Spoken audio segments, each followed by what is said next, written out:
In the name of Allah, the most gracious, the most merciful, today I did not allow my sisters, Dr. Ujma and Nauri Nyaji, to participate in the scheduled community gathering. Go for internal meetings. Generally, you know that in the last 3.5 months, I have not been allowed at all. But regarding Imran Khan, there was one allowed meeting before. They used to also invite our family. My cousins would come. They initially granted permission for 6 people to attend the event. However, they decided to reduce the number to 3 specifically for us, the 3 sisters.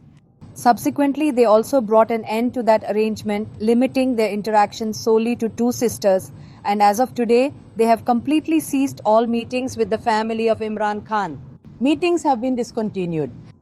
This is what we have been saying for a long time, that all human rights, both Pakistan's and international, must be respected and upheld consistently, are being violated against whose orders violation is happening. Today, Imran Khan had a meeting with Imran Khan and Bushra Bibi's, with Bushra Bibi's daughter and with Bushra Bibi's future spouse. And a lawyer of ours who had gone inside. Now the message that has come from them, I will pass it on to you. The first official message from Imran Khan is that he intends. 3 judges have been officially appointed. 1 Kazifai Jaisa, 1 Aminuddin and 1 Dogar have been specially appointed to lead the new initiative. These judges were deliberately appointed with the specific intention of systematically crushing and undermining Imran Khan's political influence and reputation.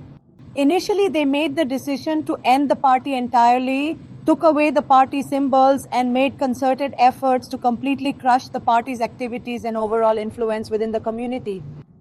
Then, the other judges working in close conjunction through these judges have successfully secured all of the available seats. They took these items quickly from them without their knowledge, leaving no trace afterward. In that context, these are the judges who have formally declared that they support and agree with that specific statement. The ongoing trials taking place within the military court system are considered fully legitimate by all relevant authorities and parties involved. Subsequently, Judge Dogar was specifically brought in and was initially appointed to serve as the acting judge for the proceedings. At that point, they were made more difficult to handle. Nonetheless, they have been rewarded with the lasting fact that they have successfully sustained it for 3.5 months. They did not file a case against Imran Khan on which, if our lawyers speak about Imran Khan in 3 minutes, if the court proceeds to hear the case promptly, then within 3 minutes, both Imran Khan and Bushra Bibi might be granted bail, thereby allowing Judge Dogar to render a decision within 3 months. With great success, they didn't let Imran Khan's case be filed, so that all of us AEs and MPs used to go together to Imran Khan's office. In the past, people would often accompany each other solely with the purpose of securing a date, and Judge Dogar has ingeniously and subtly orchestrated events to influence the entire situation. And they did not let the case be filed, and now when we ask for a date, they are not giving the date. Imran Khan has indicated that due to the remarks I have been making against you, you are now taking legal steps to file a contempt of court charge against me as a direct consequence of my statements. I have formally accused you of wrongdoing, and in response, you have filed a contempt of court against me. Furthermore, I intend to personally appear before you in court proceedings, so that I can effectively communicate my perspective and clearly explain why I have spoken out on these important matters. I wish to formally appear in court. This represents one of the key advantages that Imran Khan currently possesses.